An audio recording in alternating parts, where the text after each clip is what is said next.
We are back for episode 46. I had to check, lads. I almost got it wrong again. Of the Auld Triangle podcast. And we have lots and lots and lots to discuss. As always, about Irish mixed martial arts. Really looking forward to getting into it today. We have no guests today, guys. It's just the three of us today, but we have plenty and plenty of things to talk about. What we're going to talk about is the big PFL card in Dublin. That's coming up. That's just days away. Ian Garry's fight, which is coming up. We've got some Premier, was it Premier or ORG? Premier MMA. Premier MMA. Big changes there. Big show. Andy was there this past weekend to watch that. We'll discuss that. Iúr Championships, Cage Legacy, Combat Jet Globals. The list goes on, lads. It's all go in Irish MMA at the minute. Inside the cage, outside the cage, everywhere. It's insane. Andy, how are you keeping me, old son? I'm doing good. It was good to be at a live show. First time in a little while I'd been to one on the local scene here in Ireland. So it was nice. It's nice. It's been a mad few weeks in Dublin. So it was nice to get a nice tonic there. Did some Christmas shopping yesterday. And I'm raring to go to chat Irish MMA. Christmas shopping, you're on the ball, Andy Stevenson. You're a better man than what I am anyway. My next couple of weeks is going to be Scramble City to get everything figured out, as always. Caoilte, what about you? How is your Christmas preparations going so far, and how are you in general? Good now. No Christmas preparations yet, to be honest. I reckon that'll be done in about 2 weeks' time, maybe 3, just before Christmas. Typical last minute scrambler. Are you the Christmas Eve? Are you the lad that's racing to shops the last second here? I'm not They're that closing, bad. and you're like, oh no. It's usually 22nd, 23rd, not Christmas Eve. The odd time I might get a voucher. That's fairly last minute though. It's fair. Well, I can't say I have done the old Christmas Eve scramble once or twice before. I'm trying to get I'll be good. I'll be like, yeah, let's get everything sorted here now. And then I think thinking about it is the start of the process, but actually getting out and doing it is the most important thing. And then especially in this weather. Myself, yeah, well, we're over here in Saskatoon, right? We have what we're describing as an El Nino winter so far over here. It is currently December. An El Nino, one sec. It's currently December. What is it? It'll be December, whatever, 3rd or 4th when this comes out. When we're recording this, it's early December, and we have no snow on the ground, lads. We have no snow on the ground over here, which is unheard of. Happened the first time that we I'm getting completely sidetracked here, but no. This is the good shit. So stick with it. I'm not really a snowman. You get used to it over here, but basically the first year I came over here was 2016, right? And I remember I originally came here for a holiday to see a couple of my friends that were already living over here, and I liked it, so I said, fuck it, I'm going to move over to Saskatoon. Came in August, weather was lovely, much better. And then everyone was saying, oh, well, you got to get ready for the winters. So I moved over here May 2016, landed here, and we went back home. It was our first Christmas away from home, so we went back home for Christmas. I flew out back home on December 16th, right? And there was no snow on the ground as well. Like, we got a couple of flutters earlier on this year, but nothing. Everything is it was plus 10 for Jesus' sake last Wednesday, which was crazy. But everyone was giving it the big one to me back in 2016 about the winter, and I was like, I flew home at December 16th, and everyone was like, well, what's the winters like over in Canada? And I was like, I don't know what the fuck these guys are talking about. Like, there's no snow on the ground. Everything is grand. I think they're overblowing it. 2 weeks later, flying back, it was like a completely different world. There was like 20 foot of snow fell in between that time. And we're getting the same here. So I actually looked into it this year, and seemingly they say every 6 to 7 years they call it an El Nino winter over here, which is kind of slightly warmer conditions and also less snow throughout it. So for us to get to December without any snow is a huge bonus. Normally we get snow in October, and that's it, it's down there. So, getting the chance to have a walk outside in this weather and all that shit is really nice this year. So, but we're kind of waiting and seeing if are we going to be punished for that in January and February, which could very well happen now as well. You need to buy your snowplow for the new gaff. I will, Mr. Plow. That's my name. That name again is Mr. Plow. and that's my Martin King update for the start of the Auld Triangle podcast, boys. We got to get kicked off here. Let's talk about PFL Dublin, just a couple of days away. Lots and lots of interesting fights on the card. Look, we spoke about what the card was as a totality a little bit earlier on episodes of the Auld Triangle. And yeah, look, we talked about maybe it being missing maybe a showcase fight for the top of this bill, but what we have is what we have, and what we have is a pretty damn good card in reality with lots of names on it. And I guess we want to talk a little bit about a couple of the stories coming in here before we actually get into the nitty gritty of the fights themselves. And I'll send it over to you first, Caoilte. Just maybe if you want, in your opinion, I mean, what's the biggest story? What's the thing that you're most looking forward to, or who are you most looking forward to seeing maybe on this PFL Dublin card? Headlined by Nathan Kelly, obviously big fights as well for John Mitchell, big fights for Franz Malambo, fighting for that tournament championship as well. We've got Dylan Tuke on the card, along with Daniel Scatizzi, of course, with Andreas Binder and Dakota Decheva and Valentina Scatizzi as well, the main Irish interest. So what's your biggest story coming in here, Caoilte? Do you know, in the build up to this, I've been listening to a lot of different podcasts or a lot of different interviews, and I've gotten really invested in Nathan Kelly kind of headlining now. And I know we've spoken about the whole, it might be missing a big headliner or whatever, it might be missing one big fight.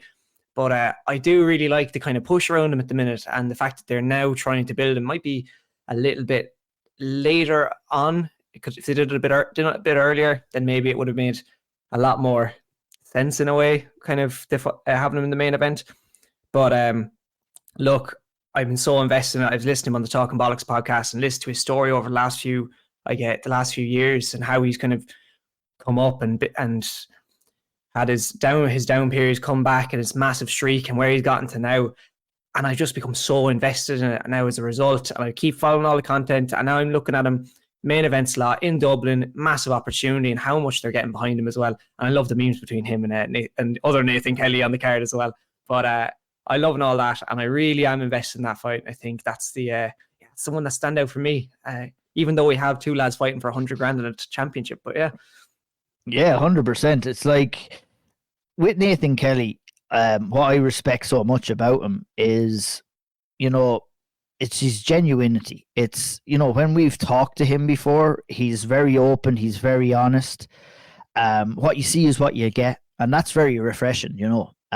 You know, he spoke with us, he spoke with you and gave a great interview, Andy, and you did a great job as well in kind of highlighting some of the struggles that he has had. And, you know, before I ask you maybe what your story is, maybe we can piggyback off of what Caoilte was saying there, because, you know, at a time, you know, it was a difficult period for Irish mixed martial arts with everything that's been going on the last couple of weeks. You know, we can look towards Nathan Kelly as a guy who is a fantastic representative of Irish mixed martial arts, Andy, and I'm sure you would agree as well with that.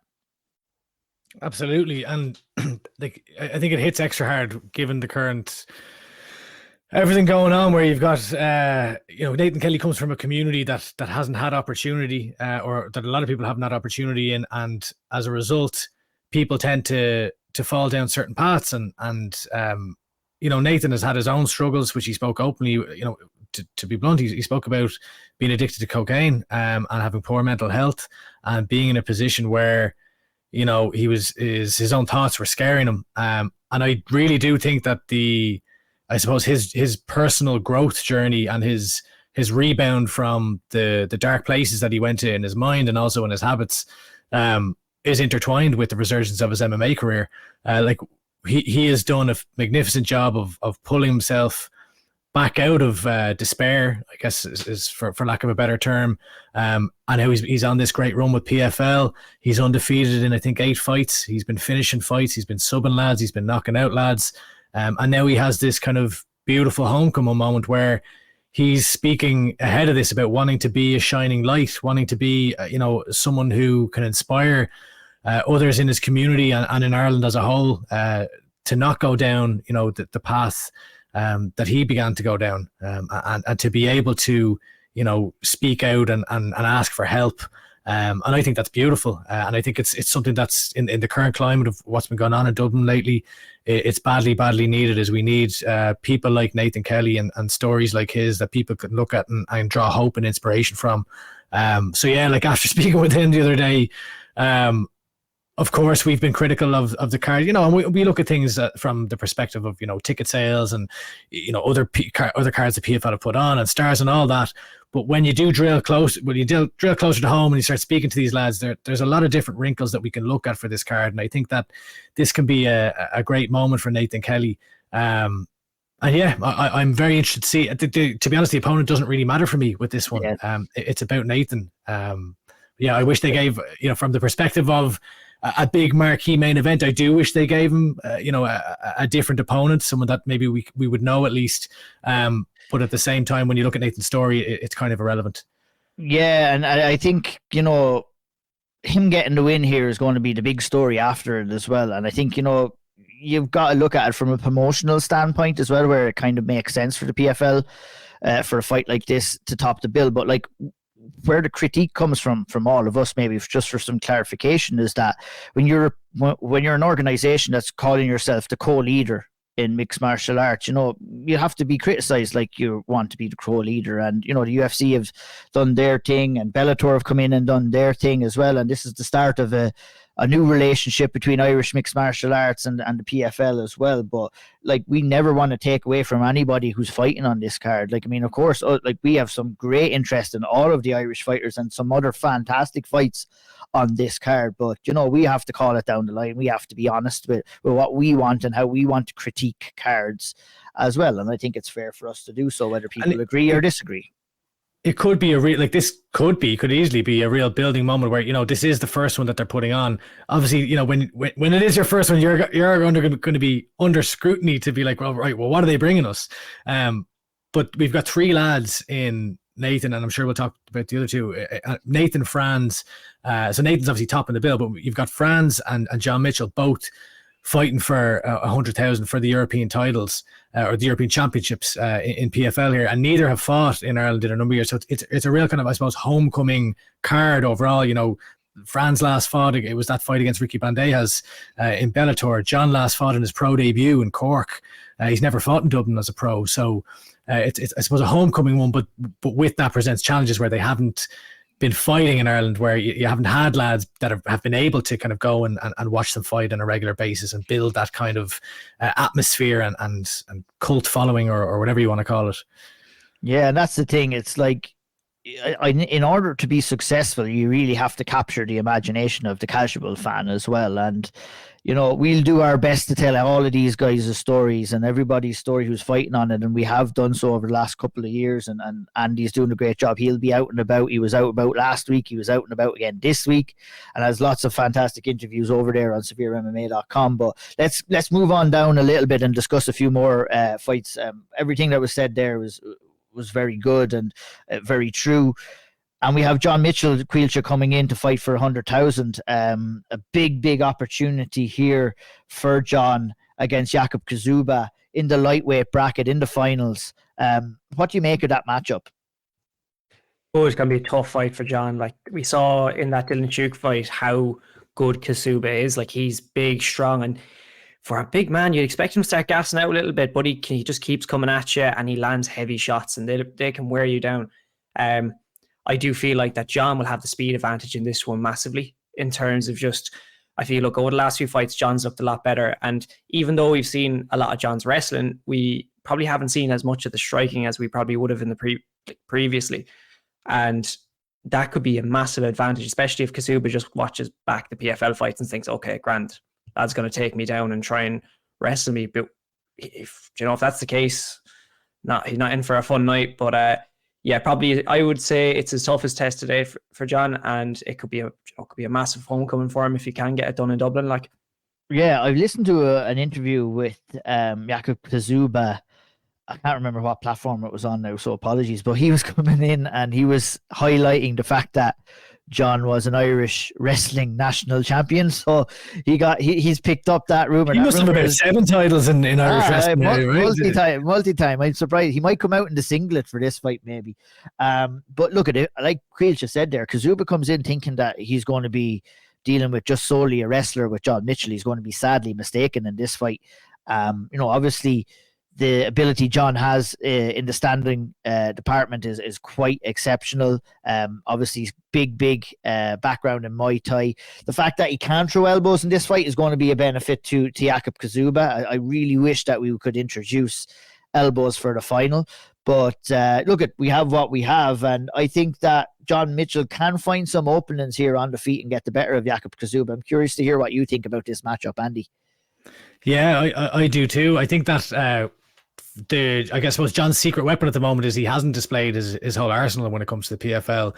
We saw him. I remember watching him fight in his pro debut against Eric Nolan back in 2019, and it was primarily striking, and it was really, really exciting to watch. And that's how I viewed John. And since then we have seen there's a reason why these lads kind of think he's a wrestler, but he has a lot more at his disposal now. Kazuba looked very, very strong, I thought, against Dylan Tuke. I thought he looked quite well rounded too. So I do think he's going to put up a serious challenge here against Mitchell. But I think, I'm not entirely sure how this one will go, but I do fancy John in this fight. I think if he can withstand the pressure that Kazuba puts on, and if he can implement his wrestling and then ultimately mix in his striking with it, I wouldn't be surprised if he finished Kazuba even. In this one. Yeah, one question I have, guys, I'm not too sure. Are these championship fights 5 rounds? They are? Or are they 3 rounds? Well, that's a good question. I hadn't even considered that, to be honest with you. Because the PFL championship fights actually that have gone on last weekend, all of those were 5 rounds. So I don't know whether they're going to do the 5 rounds here or not. that's something we should. Sounds like a question we should have asked ourselves before. What's our rinky-dink setup are we doing here altogether? It's we should know that, but if this is a 5 rounder, it does make all of these fights more interesting. But I do fancy John for this. They're down as 3 5s on. Oh no, sorry, they're down as 5 5s on Tapology. There we go, 5 5s as well. So that's, as always, any Tapology issues, we blame Caoilte if it's 100%. wrong. All complaints, Caoilte the Bar. I think that makes it a little bit more interesting too, and I think that kind of will suit. John will have a lot easier of a time settling into the fight. You don't have to fight at a mad pace either. I expect John to defend the takedowns at Kazuba and basically kind of lead the dance in this fight, to be honest. I think he would be happy enough to keep it on the feet. He might be happy enough to take Kazuba down, and I think keeping a guy like Kazuba guessing like that is going to be very important for John Mitchell if he's to get the win in this fight. I'm going to be lumping on those calf kicks if I'm John Mitchell. I'm going to be kind of trying to get at Kazuba's wide stance. And, that's going to stop him, obviously, from his pressure movement and his takedowns as well. And I fancy John Mitchell, like I fancy Nathan Kelly for the main event. I guess, if we were giving predictions, I think Nathan does it in the main event. I think John does it in this fight. And we move on, Andy, to Franz Malambo versus... Just before we get to Franz, the one thing I would say, just to highlight, is Mitchell's been training with Brendan Loughnane and Connor over in Dubai. So, I would actually put more weight, considering the activity that he's had lately, and he's been winning tournaments, etc. That Brendan Loughnane, link there is massive, I think, for John Mitchell to be going in here. So, yeah. Absolutely. And look, he's getting some good work over there. He spoke with us on the Auld Triangle as well about the work that he's been getting over there. And, the first loss he had was via guillotine, going in and at Cage or KSW, where he got submitted with that guillotine. Just got caught in that submission, but he seems to have engrossed himself into his wrestling, which has kind of given him the Irish national champion moniker somewhat. But I think we're going to see more of a well-rounded John Mitchell coming into this fight, and I'm very excited. This is a cracking fight.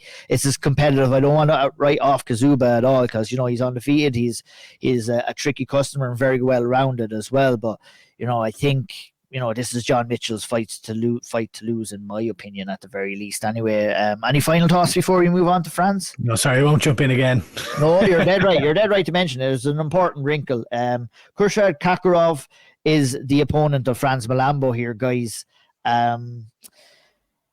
With Franz, I think we haven't seen the best version of him yet in the PFL, if I'm being completely honest. And Khurshed Kakarov is a very, very well-rounded guy as well. He likes to walk forward, likes to land heavy hooks, and likes to land heavy shots. And I think that would be to Fran's benefit. Franz likes to fight on his back, on the back foot, and try and counter those shots. I imagine what will happen here is that we'll probably see a little bit of a striking exchange at the get-go. And I feel that Kakarov is going to realize Malambo is a little bit too quick for him and it's a little bit too sharp for him on the feet. So that means I think Kakarov will try and push to close the distance and take Franz down, which, we see quite often in Franz Malambo fights because he's such a good striker.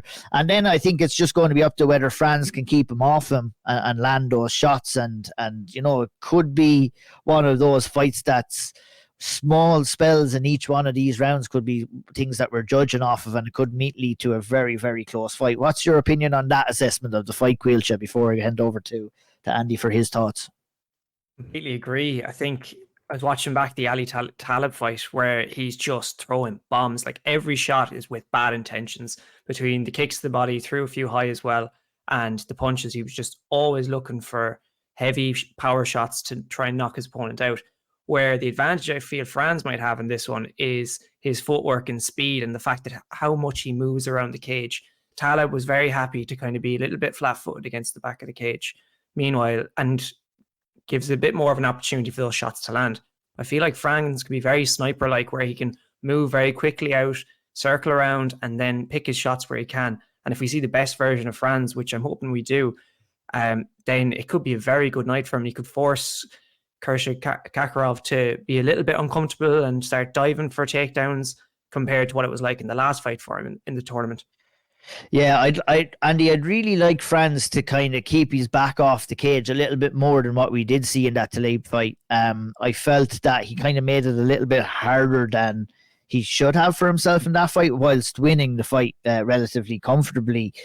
I don't think he should be looking to do that against Kakarov, because you're going to give Kakarov, in my opinion, an opportunity to try and close the distance or take Franz down against the cage. And I think if this fight is fought in the center of the cage, I feel this is Franz Malambo's fight. And I think frustrating a guy like Kakarov, I think it's doable here by just making him swing, making him miss, and landing those counter shots, and just keeping your back off the cage to kind of, it's going to be easier for Franz to kind of sprawl and get away from those takedowns in the center of the cage rather than going up against the fence per se. What are your thoughts? Yeah, I agree. I'm going to completely make up a statistic here and say with conviction that 90% of takedowns in MMA these days are finished up against the cage. Now, as I said, completely made up that stat. But to your point, I definitely think that Franz is an elusive striker. He is he's just so fluid. He's so beautiful to watch strike. And I do think that when he's in the center of the cage, when he doesn't kind of some of the, I wouldn't even say it's a criticism. It's almost kind of like the running joke with Franz Malambo is that sometimes he'll accept a takedown so that he can opt for jumping the guillotine. And I think that's what he knows that himself. I think he'd probably want to avoid kind of accepting those positions, because I do think he's comfortable when he's taken down. I think that he's no issue, playing guard from bottom or things like that. But he's at his best when he's, in full flow, striking, bobbing, weaving, and sometimes a little bit too comfortable, which I do think, we haven't seen his full potential, because I do think he's been playing with his food a little bit at times in the PFL. And I think that, for this fight, if I would like to see him go in there, implement his striking game plan. I think he's a far superior striker to Khurshed Kakarov. I think he should know or will know at least elements of Kakarov's game, as will Kakarov of Franz's, from having spent time together training in SPG. And then once he does get it, if he finds himself where he has Kakarov hurt, is just in for the kill immediately. No playing around, no waiting and seeing, and just finishing the fight.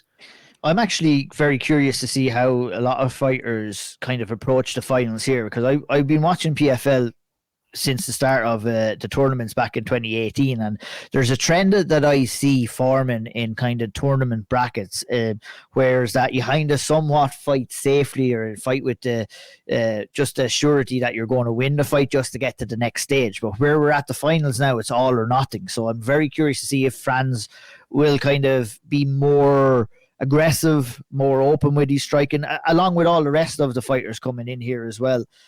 Will they open up a little bit more, seeing that it is the final, which would make for exciting fights?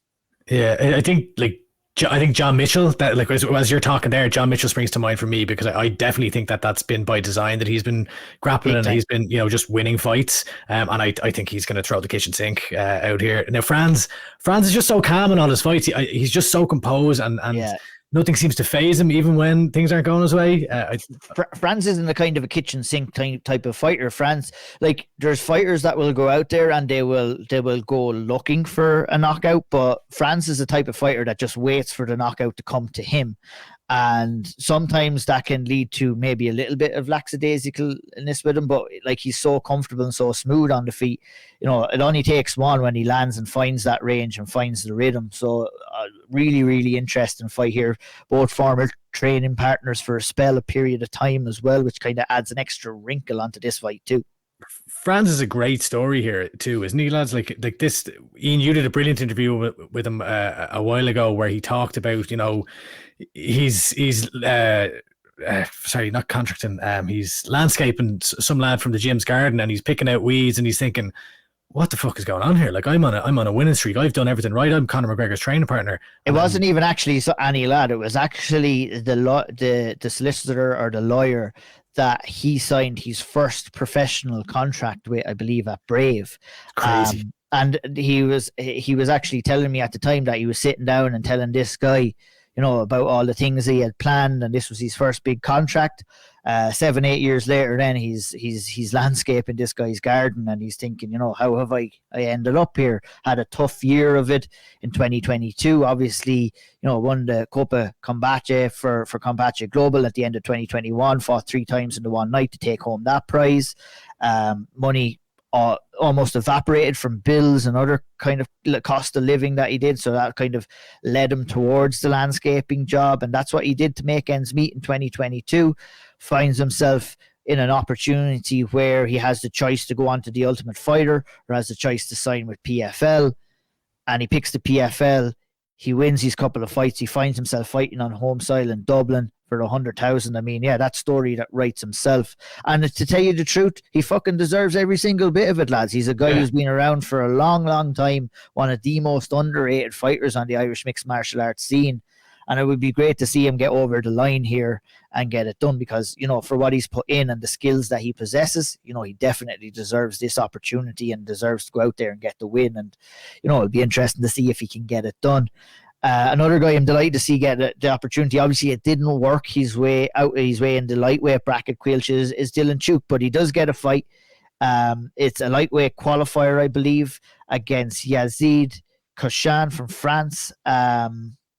This is another interesting one. Dylan has decided, I think the big story, you know, we were wondering if he was going to move back down to featherweight or if he's staying at lightweight. He was adamant that he's staying at lightweight, and this is where he finds himself for this fight, Caoilte. What's your thoughts on the fight and Dylan and this opportunity for him and the future in PFL as well? I'm delighted to see him fight in Dublin again, to be honest. You know, he's signed with PFL was massive, and it's been you know, mixed luck, but I feel like it's been success at the same time, especially with the move up to lightweight. He's looked good. The last fight, obviously, there was maybe, I think he gassed out a little bit near the end, and it didn't go his way in the end, and now he's gets another crack in for the lightweight qualifiers. But in terms of the fight itself, look, it's a good fight. I think Dylan's looked so much better in the last 2 fights, especially that one against Hughes. Thought that was brilliant performance from him, and the way how he was so composed in it and the takedowns, everything. And now this one is going to be a little bit awkward for him. I was watching this guy. He's a bit wild. He likes that overhand. He likes to time that overhand right, or this big right hook, and he seems awkward enough to kind of go up against, and then he'll jump in for the legs really quickly. But I feel like Dylan might make it a little bit ugly for him as well, and it could end up being an absolute banger of a fight if they kind of start going at it. But I'd be interested to see how he approaches this one and how he can kind of get the better of this lad, because he does seem like a tricky customer. Yeah, like you mentioned the Conor Hughes fight for Dylan, and I think that's a huge fight to look back towards for this fight here, because Dylan frustrated the life out of Conor Hughes with his movement, in and out, sticking, moving, landing a couple of shots and getting out of range. And I think he's going to have to do exactly that in this fight. I think what Ksuba did so well against Dylan Tuke was he kind of made it a kind of a gritty and a grinding fight. And Dylan did very well in round 1 of that fight, did very well at the start of round 2, but slowly and surely his gas tank did drain a little bit. It's not easy to fight a bigger guy in there, Andy. And I think, it'll be curious to see how he gets on, because this guy, like Caoilte said, he'll move forward, he'll try and make it gritty, he'll try and make it grindy, he'll try and land these big shots over the top. And I just think, Dylan definitely does have the footwork, has the movement, and has the fight IQ, I believe, to make this frustrating for a guy. And if he doesn't get caught up in a brawl or a battle or kind of a grappling grind fest, if you want to call that, up against the cage, I think Dylan has the ability to get the win in this fight. I'm curious to hear what you think. Yeah, no, I completely agree. Like it's that Conor Hughes fight where I thought that was by far the best performance of his career. I just thought he looked. I just thought everything was switched on, and it kind of showed that the work that he's been doing over in Scotland, with the lads over there has been paying off. And look, obviously he lost his last one, but he's going to be coming out here, I suppose, with something to prove. Maybe now, I bet if you said that to him, he'd be like, I've got nothing to prove. But I do think, he's fighting at home. So this is the first time he's fought in Dublin since, I think, 2017, on one of the BAMA cards. And I would hazard a guess that he's got a bit of a chip in the shoulder. Like, he's from Dublin 1. He's from, if you're thinking the Three Arena, that's his turf.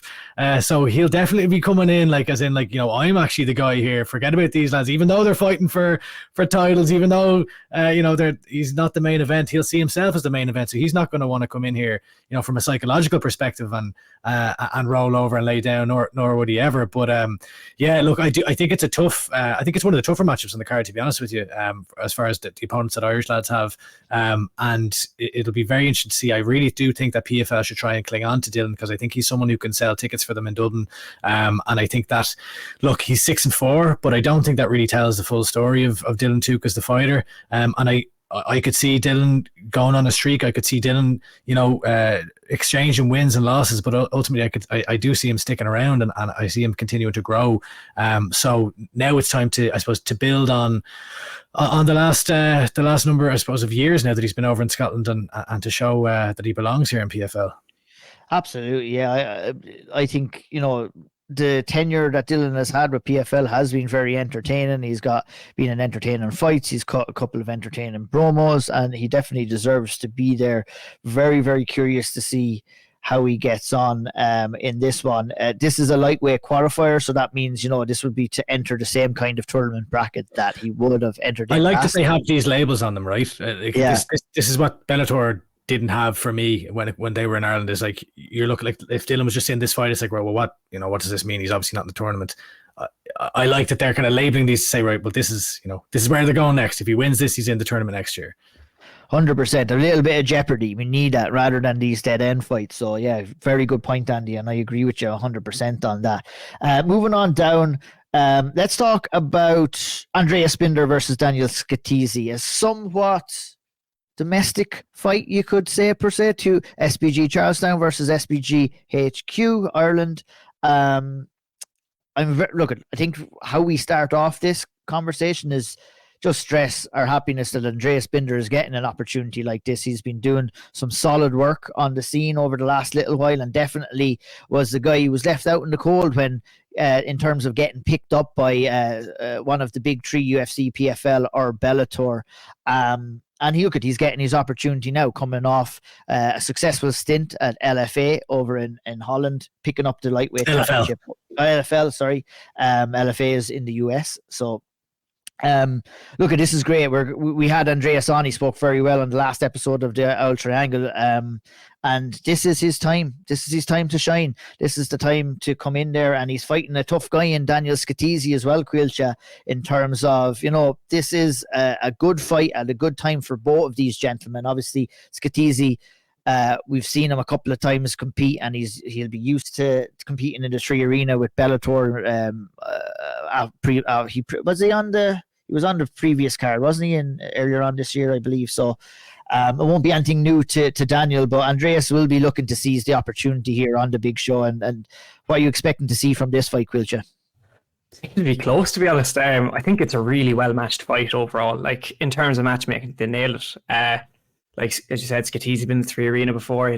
I'd love to see how the crowd reacts to this one. Does some of the fans lean towards Scatizzi because he's SBG Ireland? Does some of them lean towards Binder because he's Charlestown? He's living from Galway, moved over to around Dublin area then. So like I want to see how that goes. And then the fight itself, I do think it's going to be absolutely brilliant. It's a massive opportunity for Binder. Like, it's he's not had that luck before of getting signed to these promotions, and this could be the big opportunity he has to kind of put a statement out there and potentially stay on with the PFL. Meanwhile, Scatizzi's he's traded wins and losses in Bellator, and he might be looking for a home to kind of stay on with, and maybe it's his. It could be a big opportunity for both to try and actually secure a contract with PFL and secure a decent future with a decent paycheck with them.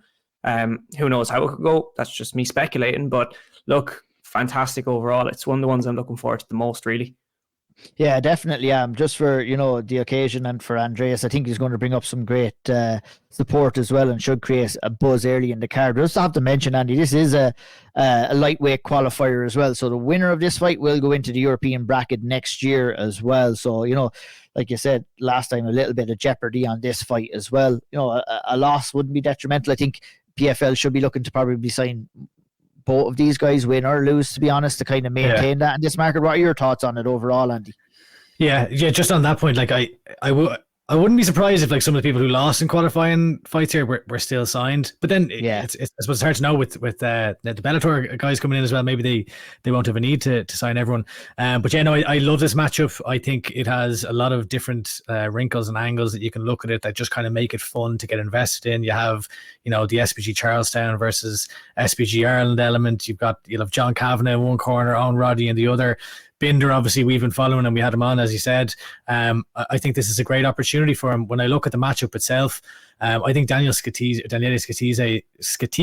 is very well rounded, but I wouldn't say he overly excels in a single discipline. I think he's a well-rounded fighter. He can strike, he can grapple. I would expect Binder, based on his last number of fights and the way he's kind of developed, to probably get the better on the feet. And I would say that Scatizzi may be looking to wrestle and grapple a bit more. But that being said, I wouldn't be surprised if this one turned into an absolute war, because like Scatizzi has fought a lot of tough guys. Like he fought Marvin Vittori early on in his pro career. He's fought Charlie Leary. He's fought a heap of other lads in Bellator, Alfie Davies, who I rate quite highly as well, and he's beaten kind of veterans on the European scene like Davy Gaon. So he's been there and seen it, and that's what makes it a good fight for Binder at this stage. Yeah, exactly. You look at a guy here, you see 12-7, but like that's a solid 12-7 that Daniele Scatizzi has against some solid opposition here. So but this is the story of Binder's career, isn't it? Where he's always taking these fights, always has, and you have to give him credit for that. And it'll be interesting to see what he does against Daniele Scatizzi. Any final thoughts? Just on Scatizzi's point of view, it'd be a brilliant win if he goes out here and beats Andreas Binder. That's a serious name to take as well. Like for both, I think it's this is almost like a win. I realize one of them's going to lose, but like it's almost like a win-win, because I do think people are going to be invested in this one, and I think it's a really solid win no matter who gets their hand raised. 100%. Look, at the Scatizzis are going to be busy there on Friday, Saturday night in the 3 Arena, because we also have Valentina that's coming in to take on Dakota Dacheva in the tournament championship in the women's 125-pound division. Valentina kind of got a bypass into the final per se. Not her fault, of course. Had 2 fights pull out for her in the semi-finals. So she picked up a nice win over Lizzie Gervers in PFL 1 by split decision. Got the bye in the semi-final, and her reward is coming in to take on Dakota Dacheva in the finals. And look at, this is a super hard fight for Valentina Scatizzi. I'm going to go to you first, Andy. You had a chance to speak with her. That interview is up on SevereMMA YouTube, to check it out. What were your thoughts and what was she kind of expressing in that interview with you? Because I'm sure she does realize how big of a task this is ahead of the fight. Yeah, I suppose the line that she's kind of coming out with consistently is that she's going to show who the real warrior is here. What I expect her to do is to come out and try and grapple and then try and get a finish on the ground. That's what she's saying is what she's going to do. Now, it's a supremely difficult challenge against Dakota Ditcheva. The length, the height, the skill set, and my God, she's just shown and proven herself to be more vicious every time she steps in the cage. She throws experience. Incredible experience. Look, I realized I did speak with Valentina during the week, and like she's backing herself here, but I really do struggle to see anyone at the moment stopping Dakota Ditcheva. So she is her hands massively full here, but it's a great story. The fact that Valentina and Daniele are both on the card. I do think it's a pity that Valentina didn't get to compete in the semi-finals. Just to get a bit more, because she's less experienced as well than Dakota. So the odds are stacked against her here, definitely. But we'll find out come Friday night. Yeah, it'd be interesting to see if what we have coming in next year in the 125-pound division. Obviously, the winner of this moves on to the global championships. Interesting to see what happens with that. I mean, we don't have a 125-pound global championships the same way as we don't have a bantamweight one as well. So lots of questions lingering over that Franz Malambo final as well, with PFL saying that, they're not really going to be introducing a 135-pound championship maybe until 2025. So a lot of things up in the air still coming surrounding a lot of these fights, but, still plenty of interest attached. But yeah, I would agree. I think for me, Dakota Ditcheva is one of the top prospects in world mixed martial arts right now. And she's showing leaps and bounds on her skill set each and every time she comes in and fights, and showing that level of nastiness as well to go out there and hurt people and put people away. Because you've been following Dakota for quite some time through her IMAF days, and obviously following her career from the get-go since she turned to pro, and she really, really is a special talent, isn't she? Sure is. She actually never competed at the IMAFs. She wouldn't have qualified. I think they tried to get her in, but I don't think it was able to happen because of the Thai experience. But I used to follow her as an amateur. She was just as devastating back then as she's grown to be even more devastating now. It's incredible talent, and that finishing ability. It's something else. The level of striking is just ridiculous, and obviously the grappling side of her game is growing so much as well that she seems it's very hard to look past her in any fight that she goes into now. She seems like one of the hottest prospects in PFL, and they seem to be getting behind her quite a lot as well. So in terms of the fight itself, Valentina is, I guess from my perspective, I guess from a lot of people's perspective, she's fighting an uphill battle straight away against a really tough competitor who's very experienced.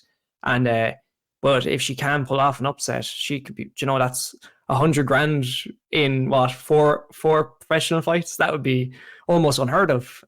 So she at the same time, does she really have anything to lose? She can go in here, and it could be even more dangerous for Ditcheva than it is for Scatizzi here. And she'd steal all the shine if she goes in and stops her. If she goes in and beats her here, you'll steal all that shine.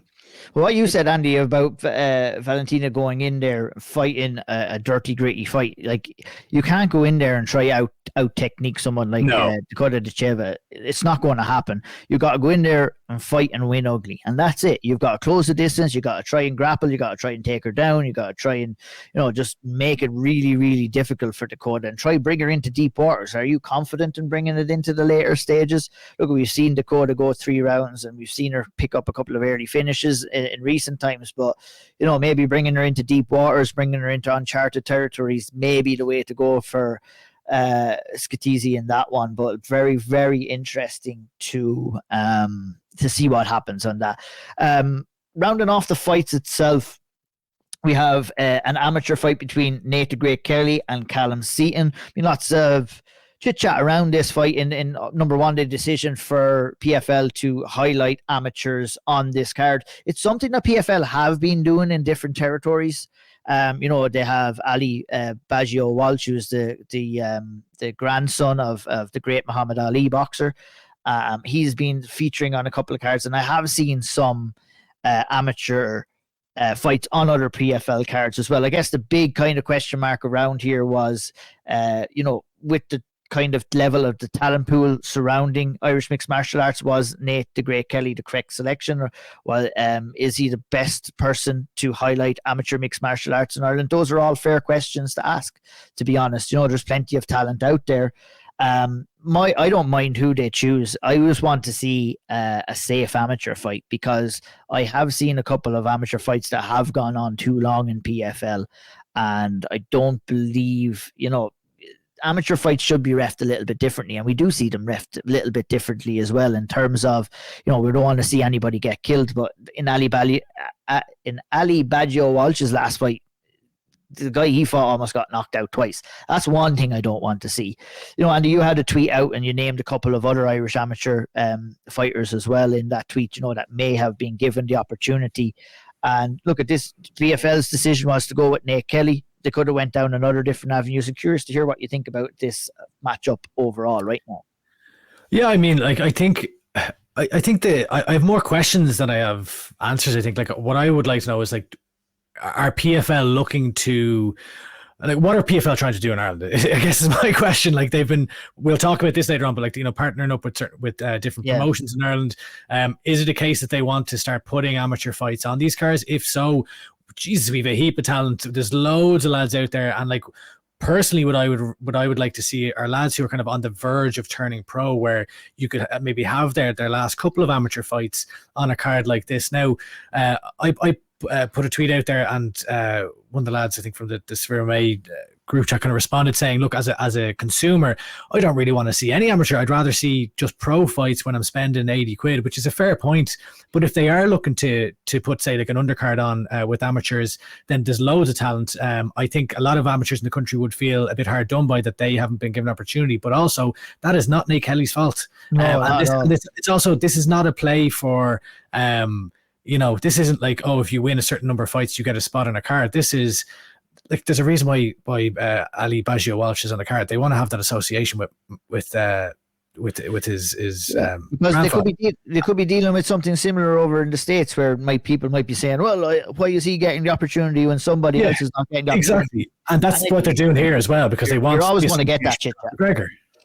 Like, that's to call it a spade a spade. They want the association with Conor McGregor here. They want to try and market, and I think, they have been doing that. You're marketing to a certain crowd. You're getting a Dublin native in there. You're getting a guy that, has a little bit of social media following, who has a little bit of a history as well, and that connection too. And that's promotion. Brilliant for him. But what I would say is, I think PFL have a massive responsibility here now, because Nate Kelly is only young in his amateur career, and they need to manage. If they are going to start having him on cards, they need to manage that carefully, because you don't just throw a lad into the spotlight where he's going to have a target on his back, where he's going to have a lot of people watching, and he's not the finished product.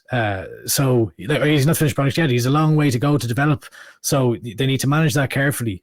And I think, they have a good lad in there now with Dan Hardy that will be able, I feel, to manage those fights. And, some of the matchups he's put up here have been very, very good as well. So you have to give credit. But you're dead right. You don't want anybody going in there and, taking any big... That's what I mean. It's like, okay, you make the decision to put an amateur fighter on the card.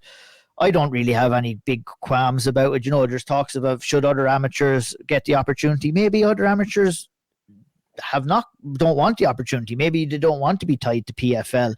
This isn't about fighting. Like, this is a sales move. Like, yeah, 100%. And it'll be interesting to see how they move forward with this. But it has to be said, and I guess this point leads on to the next point, and another talking point that has been discussed. I've seen a little bit online is that a lot of people have been questioning whether this is a true representative of Irish mixed martial arts, and there's been talks of, per se, too many SBG fighters on the card and stuff. I think they've done an all right job in spreading out. Like, I mean, yeah, you got Nate Kelly, the two Nate Kellys, you've got Franz, who are out of SBG Ireland. You've got John Mitchell, who's a former MMA Cork, who's out over in Dubai. You've got Dylan Tuke, who's over there in Scotland in higher level. Obviously, Valentina and Danielle are with SBG Ireland as well, and we've got Andreas Binder, who's with SBG Charlestown. So, I mean, I guess the question I have is like, were they actively reaching out to other gyms to ask other fighters to come onto this card? What do we know about any of that situation? I'm not going to name names but at all, obviously, but a few coaches have expressed their, I guess, frustration that they haven't had direct contact around getting fights. And now, that's just what I've heard. I don't know, obviously, every single in and out of this, but there's always frustration, I think, in Irish MMA a lot of the time, and this is no different. Like it's the conversations, the same conversations that were had around Bellator, around the, I guess, favoritism towards SBG, and that's the rumblings that's happening. Even if it's not publicly, it is happening in the background in various different gyms. The first event, I do think there's more. I think PFL have already done a better job, but I guess what would help PFL to kind of squash that from the jump is have more fighters who are in Irish gyms competing on the card. There is already. It's not just SBG. You've got John Mitchell, as you said. You've got Dylan Tuke. There was going to be Ben Davis on the card from Galway. He obviously fell off the card. So look, and their hands are a little bit tied. Their hands are a little bit tied with this one as well. When you're in certain like Franz and the likes of Dylan, I guess there's not too many SBG talent that were situated in the tournament itself. But and you're going to give them the opportunity. Yeah, I'd like to see it spread out a little bit more. But I'm not too aggrieved at this card. I think they've done a good job in putting together this card as well. But yeah, you want the full representation of Irish mixed martial arts, and I think the full comes from being represented by numerous gyms on a certain card. So it'll be interesting to see going forward what happens with that. I'd like to hope anyway that PFL know that. I think that they do, and I would hope that they will learn. I think that they already are to an extent learning in certain regards of the things that Bellator maybe got wrong, and Bellator did a lot of good things also, but it's never perfect here. So hopefully, let's see what the next card looks like, and then we might have more of an indication. Before we move on, Caoilte, any thoughts on that? Maybe Nate's fight and the whole situation, what we've been discussing?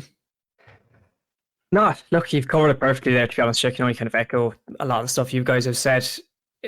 I know, look, a lot of marketing towards this fight. It's a big marketing move, if anything, but also, look, it's a great opportunity as well. I'm going to save my judgment on how potentially this could be, or on the safety thing. Do you know what you're mentioning about the amateurs or in the US? Yeah. And how, like, we're going to be under a very, like, I maybe I should reiterate, I feel with the match officials and everybody and the setup that we have in Ireland, I don't think that that's going to happen over here. I want to say, but what I have seen, and I've watched quite a few PFL cards over in the States, is, amateur fights being treated and being finished like they're professional fights, and it simply cannot be the case. You've got to give someone the opportunity to fight for another day, especially at amateur level. We've seen it on the Irish regional scene, and I think all the match officials do an excellent job here on the island to ensure the safety of fighters, and I think that should be everybody's number one priority before anything else happens within an organization. So sorry, Caoilte, please continue. No, 100%. I think this one, I'd have no issue. I wouldn't think there'd be a problem with that in Ireland at all. I think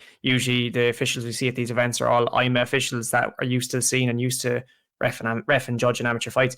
But look, it's a nice moment for the two of them as well. They get to go, walk out in front of a 3 arena, and kind of probably a lot of people dream of that from a kid when they're coming up in MMA, and they get the opportunity to do that. So it's nice to see that. I have lots of questions, as we're going to get into, about what PFL's plan is, because they seem to have so many different hands in different pies. Let's get into it now. What are some of your questions? Doug, what Caoilte is talking about is the announcements that PFL Europe have formed a partnership with both Clan Wars Mixed Martial Arts Organization and also Cage Legacy Mixed Martial Arts. And what they want to do is to provide a new development pathway for both of those organizations and Irish mixed martial arts talent ahead of Dublin, of the Dublin show, and moving into 2024. We've been really trying to get Dan Hardy on to discuss this. We haven't had the chance to be able to do that yet, but we definitely will if we do get the chance to ask, what does this mean? I mean, I guess that's what the questions you have, Caoilte. I mean, there's a lot of questions to be asked here. Like, it's like at the moment it just seems like it's this partnership, and it's like, so is it just like, what's it mean? What do people, who benefits? What do fighters benefit from? Are they going to get if I look at the EMA Four Nations, for example, last year, where PFL actually gave out I think it's like a training scholarship per se, where there was a financial incentive to it, to fighters. Like, is that a potential thing where amateurs who go on these shows have the potential to win some PFL scholarship that goes towards their training costs? Or does it mean that there's an opportunity for early level pros or amateurs to get a spot in the PFL show? It's like, what's it mean? And I also want to know, did they look at other promotions? Like, did you look, like, we've seen Clan Wars and Cage Legacy, but did the likes of Cage Conflict get a call, who are putting on incredible shows or fighting championships? Like, I'd love to know the decision-making process around it all, to be honest with you. Yeah, I would too. Like, based off some of the reaction that we've seen online, it would appear that Cage Conflict didn't get a call. But those are unconfirmed reports. It's pure speculation there. But going off what I seen, it didn't appear to be. But look, that's the PFL's decision to make. For lack of a better term, it's all smoke and mirrors right now, to be honest, for me. I'm looking at PFL and how they're promoting stuff, and how they're promoting, the big, the global enterprise of PFL is that they're putting Francis Ngannou and they're putting Jake Paul on the forefront of all of the, the new TV deals, everything like that. Francis hasn't fought for PFL yet, nor has Jake Paul, and there's no plan set in stone yet. So what we're hearing is a lot of promises, but what we need is some delivery on these promises as well. And, we won't be too critical. Look, it's great that they're formulating, and it's great that they're going down this road, but I ask, what does Irish mixed martial arts need to develop, and what's the biggest thing that you can do to develop the sport of Irish mixed martial arts in the country of Ireland? And that's, help it get regulated in the country is number one for me. Now, whether PFL would have plans to kind of help that a little bit, we've seen UFC kind of go in and do it in some of the US states back in the day. They want to try and get it legitimized in these different states. Are PFL willing to do that within Ireland? Because it's great getting in here, and it's great setting up partnerships with the likes of Cage Legacy and Clan Wars, but at the end of the day, this is an unregulated sport. This is not governed by any governing body right now, and I think that those things are very important, and I'd be very curious if the PFL have any interest or want to try and help that process in. Now, that's an onion layered opinion there, I think, Andy, that I'm going to send over to you, but that's just what I'm thinking. Don't get me started. We're already gone an hour here now, so maybe this could be a one that we could bring up another day as well. But it's worth looking at, though. Like, yeah, go ahead.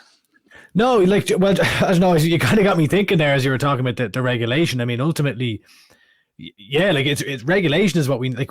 What I'd like to see change in Ireland is the perception of MMA in Ireland, because like when it comes to regulation, you're talking about the government sanctioning that MMA and deeming that MMA is a sport and can fall under Sport Ireland, and I think that there's just a negative perception of MMA in the country, and I think that, being honest, I think the politicians look at MMA, see Conor McGregor, and look no further. And they're currently at loggerheads at the moment. So, look, I think that from a PFL perspective, I don't understand.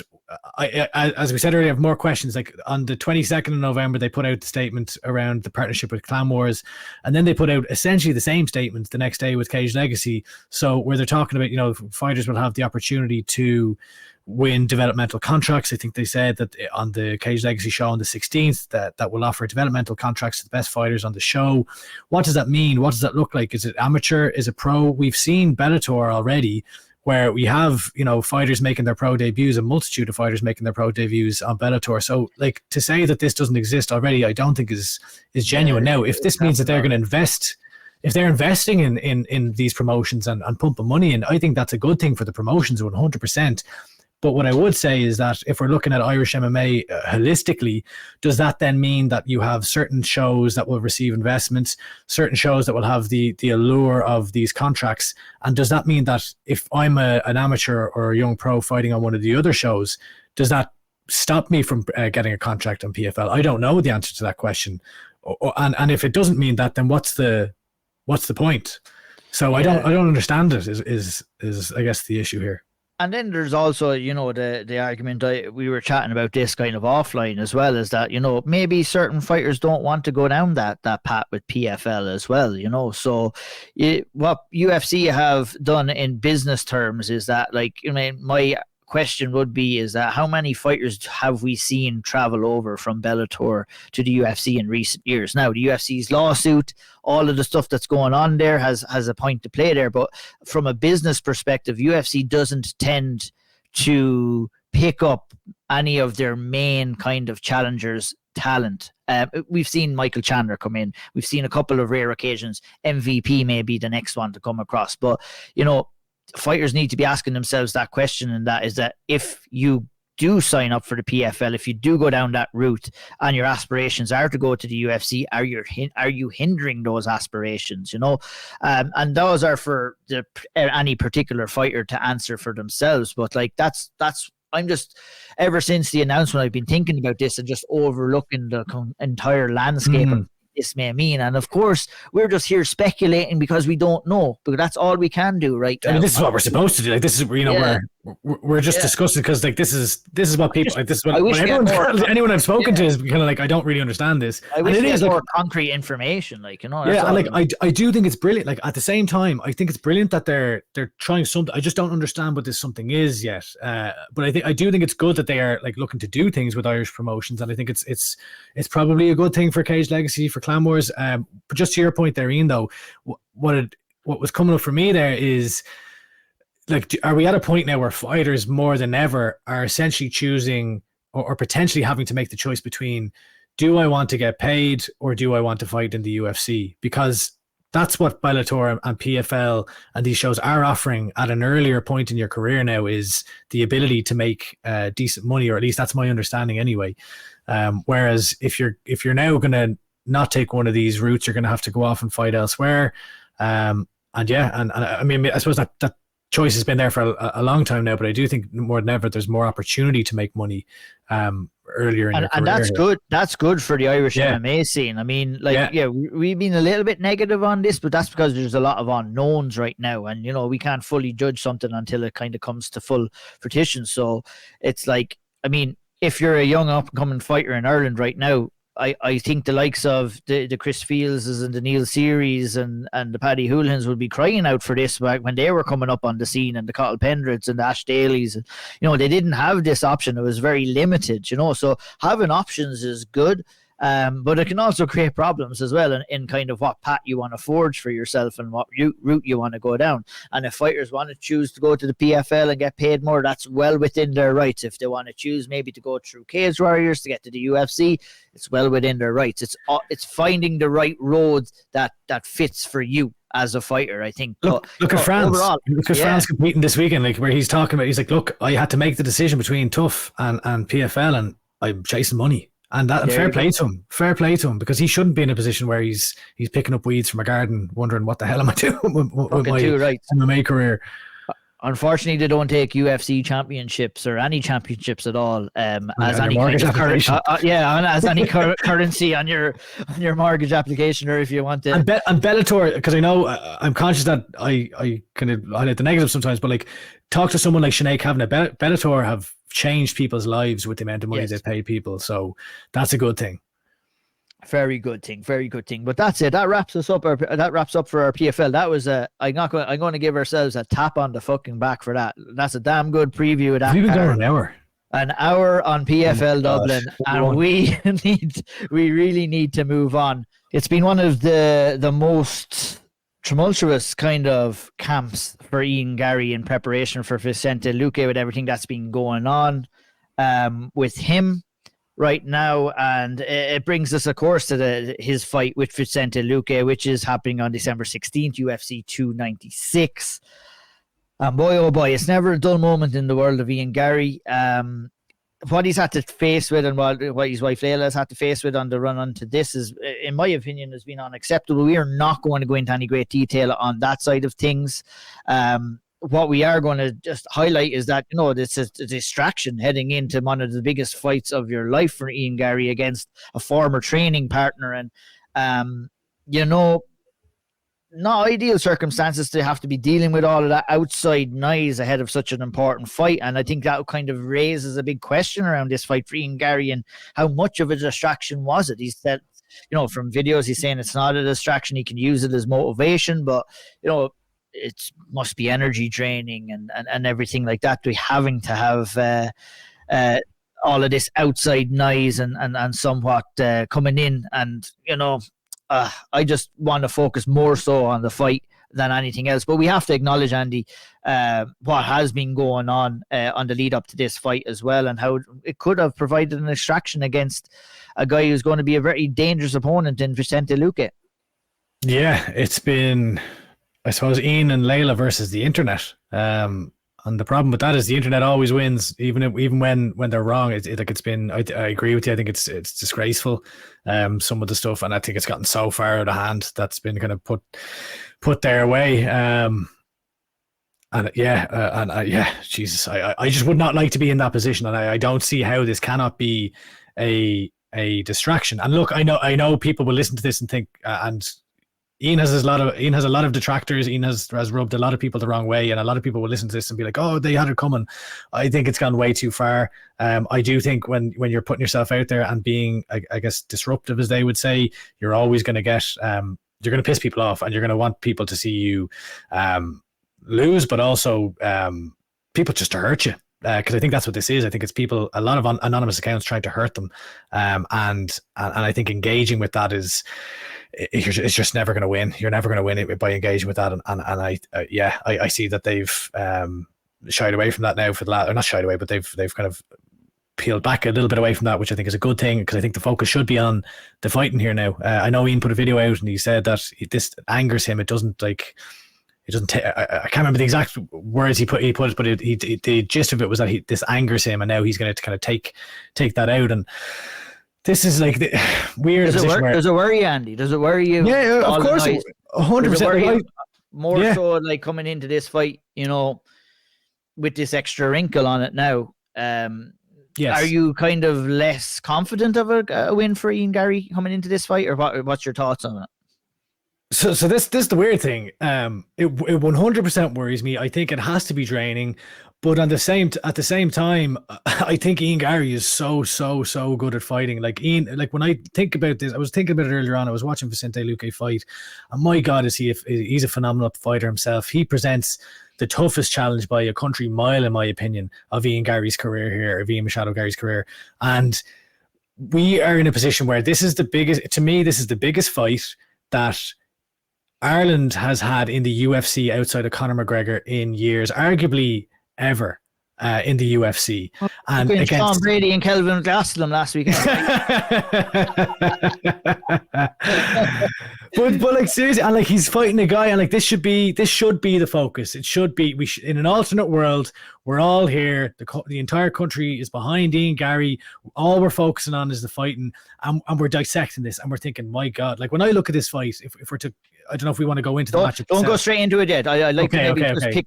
I'll pick. But yeah, it worries. Like it does worry me. This whole stuff worries me, because I think this is going to continue. Is the issue?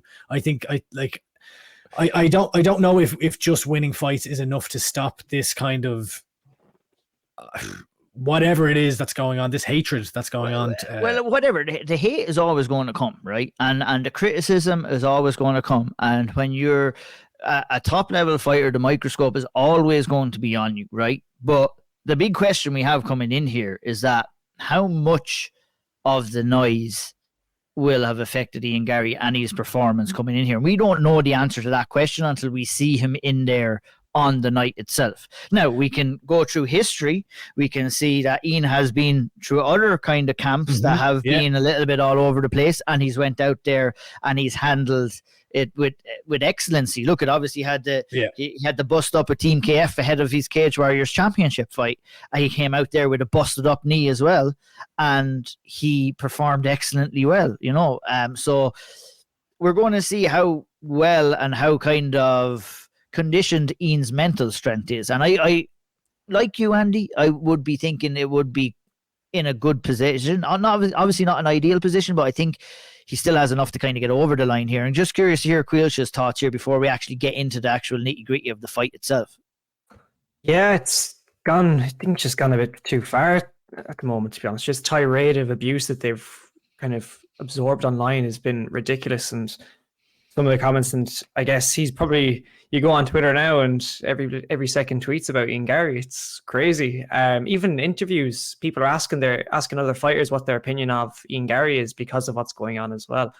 And yeah, I do feel it's gone too far, and I don't, to be honest with you, I don't particularly like the whole like bringing whatever their lives into it. You know, a bit of back and forth before fights and maybe a little bit of drama adds to the story, but I just feel like at this point, I'm like, I just don't have any interest in what's going on outside. I just want to see them fight because it's massive, and it is taken away from the actual build up to the fight for me. I find it very hard to get as excited because I keep seeing all this negativity surrounding it and all this trolling as well going on, and I'm just, yeah, it is annoying, but it does worry me as well, but about how it will affect him, if it will affect him.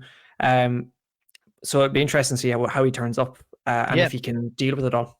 Yeah, and look at, and there's obviously two sides of the coins here, and we have to mention this as well, is that, you know, Ian chose to go down a similar road as well with the likes of Jeff Neal and also with Neil Magny as well, and kind of highlighting stuff that Neil Magny said ahead of his fight. So, you know, by doing that, you're going to leave yourself a little bit more open for criticism when your back is against the wall as well. I think that has to be acknowledged and it has to be said as well. But, you know, there's a comment as well about, you know, even for this one, like with Luque put up, and something to do with some religious post he put up about getting baptized or something, and, you know, Ian kind of putting, you know, I'll be Jesus standing over you, or something was the gist of it. When we're talking about these two guys like standing off, it's like two really, really opposite personalities coming in here. Look, let's talk about the matchup. Let's talk about how these will go in. I mean, Vicente Luque, a really happy-go-lucky guy, very laid back, not buying into any of this, listening to his interviews. He doesn't care about this. He's solely concentrated on this fight. He doesn't care about any outside noise. Not looking to do what the biggest thing in mixed martial arts seems to be, throwing a couple of low blows towards Ian Garry's direction right now. Chose not to do that. It's fully focused on the task ahead, and he needs to be like that. Let's be real. With a guy like Ian Garry coming in against him, you're smiling from ear to ear, Andy. You have to let it. God. Go on. I was just going to say, well, he doesn't have to do anything because he's going to have about 3 lads at the press conference who'll just do his bidding for him. Like, you'll have Colby, you'll have Leon, and you'll have Paddy Pimblett up there on the dais. And Luque could just sit back and say nothing. Do you know what Luque is like coming into this fight? Do you know the meme of Kermit the Frog that's drinking the tea and saying that's none of my business. I'm just going to say nothing here. And but look, that's been Vicente Luque, just a really honourable and respectful guy throughout his career, and a really dangerous guy is what Andy mentioned earlier on, and that's exactly what he is coming in here. Ian is going to have to be at the top of his game. Caoilte coming in here, like if you're Ian Garry's coach, or, you know, I mean, he doesn't really have a coach, to be honest, but if you're on Ian Garry's team, let's put it that way. What are you telling Ian Garry? How are you telling him to approach this fight, Caoilte? Oh, honestly, I don't even know at this point. Like, with a case of this one, it's going to be whatever game plan they have in place. Maybe try and keep it standing and try and implement the striking game on a Vicente Luque, but he's so well rounded. He's so experienced. It's hard. It's a tough one. I feel like this could be a very close fight, or it'll be one that Ian Garry will have to actually take it up to a different level that we've not seen before. And I feel like that's going to have to be it to beat Vicente Luque. The fact that they're training partners, they were training partners, makes it a little bit more interesting because they might have seen little gaps in each other's games that they can take advantage of inside there. It's one we have to see, but it's so exciting. But I just can't. Do you know what? This is one I just couldn't call. Yeah, interesting thoughts. What about you, Andy, when you see both of these guys coming up? Obviously, Vicente Luque coming off a really impressive win over Rafael dos Anjos in his last fight by decision. This was coming off of a long layoff where he thought he might not be able to fight again. So, you know, he had a brain scan that showed up some irregularities, was pulled from a fight and actually pulled from competition for a brief period of time. Got the all clear ahead of the Rafael dos Anjos fight, which was great to see. Got in there, looked like a different fighter, performed really well, and like Rafael dos Anjos is a tricky customer, and kind of Luque have fought him and beat him at his own game. And when you get news that, you know, it might be all over, and then you get like with this brain thing with Vicente Luque, you get the news that it might be all over, and then you get the news that everything is all good, and you kind of get a new lease of life. And that's what it looked like Vicente Luque in the Rafael dos Anjos fights. And I think that makes an interesting point coming into the Ian Garry fight here, where he has nothing really to lose and might have that, you know, air of motivation or hunger where something was taken from him that he got it back, and maybe wants to try and run and strive for another run at the title or up the division in the welterweight division in the UFC. You know, those are all factors that you have to be taken into account, Andy, ahead of this fight with Ian. He's battle tested physically and mentally. This is a guy who's fought in the UFC 20 times, not including his appearances on Tough. He's won 15 of those. He's got 8 KOs, 5 subs. You know, 13 of his 15 wins are finishes here. And then to your point, he's gotten this news, and you know that's got a message mentally. If he was coming in here against Ian Garry off the back of that, I'd have more cause for concern. The fact that he went out there and fought Dos Anjos over 5 rounds. I think I'm right saying that was the main event, wasn't it? Yeah, I think that was over 5 rounds, and gets a win. Now, when I look at the matchup itself, I don't think you can really take a whole lot from that matchup against Dos Anjos, because I think Ian Garry stylistically is so different. I think that, like, Vicente Luque is so dangerous in the striking, in the grappling. He loves to use the low calf kick. I was watching his fight against Randy Brown, and anytime, you know, he's a guy who's 6'3", around a relatively similar frame to Ian Garry.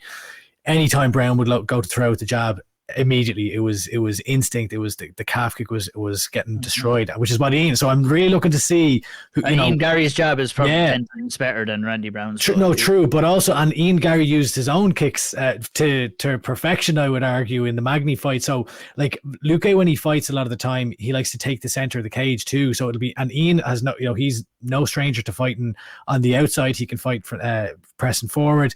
I'd be very interested to see who takes a backward step first, and I'd like to see Ian impose his will early on Luque, because I think once you kind of get him backing up against the cage, that's where maybe he's still dangerous, but maybe not quite as dangerous. But then again, like, he's just also so durable. Like, even when in his loss to Jeff Neal, he was hurt multiple times in that first round, survived, came back. He's not a guy that's going to be able to be put out easily here. And he's fought 5 rounds a number of times. This is obviously going to be more of a sprint in a 3-round fight. But he's fought everyone. He's seen it all. So a very, very tricky customer for Ian. He's only been finished once. I think the Jeff Neal one was the only time he's been finished in, at least in the UFC. I don't know about the rest of his career. So really, really tough fight here. But I think Ian Garry is just incredible. I think he's faster. I think his striking is much better than most of the lads. Like, when I look at when Luque lost him at Bilal Muhammad, it was more, he was going to be putting his back a bit. He was a bit of ground and pound. I don't think we'll see that. I think it'll be primarily a striking fight here between the two lads. Really looking forward to it. I fancy Ian Garry still to get the win, but Jesus, this is a tough test for him. I think Ian Garry destroys Vicente Luque, guys. I love it. I'm not laughing at that take, by the way. I just I love the confidence straight in. I did so before all of this happened with all the nonsense outside the camp. I still do right now. I love Vicente Luque, one of my favorite fighters to watch of all time, to be honest. Very well rounded, an opportunistic finisher. If you give him the opportunity, he is going to go and finish you. He's a wicked Darce choke, wicked in the clinch, wicked in kind of scramble situations. So you just keep away from all those situations. You fight this fight in the middle of the octagon and you fight it at your range. Ian Garry is going to be able to dictate this fight with his jab. And with kicks to keep Vicente away from him. I think the reach advantage and the height advantage that Ian has is going to be very beneficial for him in this fight, where he's just going to keep Vicente off his jab, land 1-2s. I'd be looking for a high kick if I'm Ian Garry coming into this one. I know he does like to land that. And I do feel that Ian Garry has the mental fortitude. I heard him talking before fights where, and I understand this and I can relate to it, you have to find a reason to get to a dark place in order to kind of get in there and to perform to the highest of your abilities. And, you know, what Ian did against Neil Magny is chose what Neil Magny said to kind of get him to that place, to give him a reason. I think all the outside noise that Ian has had to deal with, that's going to transcribe into a lot of viciousness, I believe, inside the octagon. And I think that Vicente Luque is going to be the guy who will be on the receiving end. I think the finish is there, although it's going to be easier said than done. I think, going back to what we said earlier in the podcast, it's in terms of waiting for the knockout to come to you rather than chasing it too much, because you chase it too much against Vicente Luque, he's landing a big shot over the top, or, he's going to catch you in a submission. He's very, very tricky. He's a veteran. He's experienced. He's been in there with elite level competition, but I think all of those kind of components are going to bring the absolute best out of Ian Garry. And I think how you shut everybody up is you go out there and you destroy Vicente Luque and you get him out there inside of 3 rounds. And I'm very excited to see if he can do it. That's how I feel about the fight, being honest. I slightly worried about, all the outside noise, but I do believe that Ian Garry is from what we've seen already, has the mental fortitude to kind of manifest all of that anger and all of that frustration into a very good performance. And one that I'm very looking forward to seeing. It'll be actually my first time getting to watch Ian Garry in live action, so I know I'm very excited to see that too. But very interesting times. That was amazing. That's one of those ones where that'll probably happen now, and we'll clip that and stick it over an Ian Garry highlight. I don't have a great track record when I go out on limbs, boys, but we'll see what happens. Look, forget all the outside noise. I think, whatever you think about Ian Garry, is that we've got a young man in a really prominent position at the top level of mixed martial arts. And, we should be rooting for this guy. We should be hoping he goes in there and represents Irish mixed martial arts in a good manner. Look at things that are said outside, things are said to him, things that he says, could maybe rub up people the wrong way. But I think sometimes we get fucking caught up with this outside noise, and we ignore what's happening when the cage door closes. And I think I just ask anybody, just let's start paying attention to what happens when the cage door closes, because we've got a really talented guy here in Ian Garry. And, hopefully he goes out there and does the job at 296. I know I'm very excited to see him perform. I'm a guy who doesn't really, latch on to much of that outside noise or take too much dividends in any of that outside noise. I think it was worth saying because of the scale that he had to deal with coming into this fight, of course, but it all adds extra little kind of nuggets onto this. And obviously the drama with Leon Edwards, all of that is good. If you ask me, you want to be getting in little tiffs with this guy and that guy, but how he does that is down to personal opinion, and whether you like it or whether you don't like it. So I guess that's up to everybody. But for me, what I've always tried to do with anybody, this is all fighters, is, you always acknowledge the outside stuff, but you concentrate on what happens inside the cage and how good that they can perform at the highest level. And that defines a good and a bad fighter to me anyway, personally. Any final thoughts before we move on, guys? Oh, good. Let's do the damn thing. We are going to talk a little bit about... What we talk first, guys? Let's talk Dee Begley and Paul Buckley. They were on Cage Steel this past weekend. A mixed bag of results at Cage Steel for Paul Buckley. He got the win by 3rd round stoppage in a really good back and forth contest with Anhulder Arnson. Oh, that's a mouthful. Nailed it. Yeah. Good fight overall. Caoilte, what did you think of Paul's performance in this one? Get some good time in the bank and gets a nice finish too to open up his professional debut. One that kind of, I'm going to put my hand up, slipped through the cracks for me. I didn't know that this was happening right until the week. I hold my hand up too. Didn't realize he was turning pro, to be honest with you. Same as. I thought I saw something, but I didn't know if it was amateur, pro, or what it was. And then I think yesterday I just see that it was a pro fight on Cage Steel, same card as Dee Begley that was announced for. But look for a pro debut. Look, you got some valuable minutes in the tank and get to experience what it's like in 4-ounce gloves over 5-minute rounds as well. And he looked good. It was a good test for him for his debut. Your man was awkward. I found, I was looking at him and thinking he seemed like an awkward fella to be going up against. He was switching the stance the whole time. It's kind of not your standard movement around as well. And I think he must have been very difficult to read, because in the first round, it was active, but it wasn't a case of that. Paul didn't exactly run away with the first round. He was good. I thought he didn't land any massive shots, and then he took over then, I think, as the rounds went on, and his striking's what stood out for me. I think we've seen a lot of Paul Buckley fights where he's taken him down, got him to the ground and started landing shots from there. the wrestling in MMA Cork is obviously extremely good. We've seen that in a lot of fights, but this is one where he, over the course of the rounds, just is like his striking excels so much, and he looked really sharp at striking as well, and then ultimately getting the finish as well. A great performance, a great debut, and delighted, excited to see what's next. A great performance, a great debut, and a great breakdown from yourself, Caoilte. I would agree with a lot of that you said there.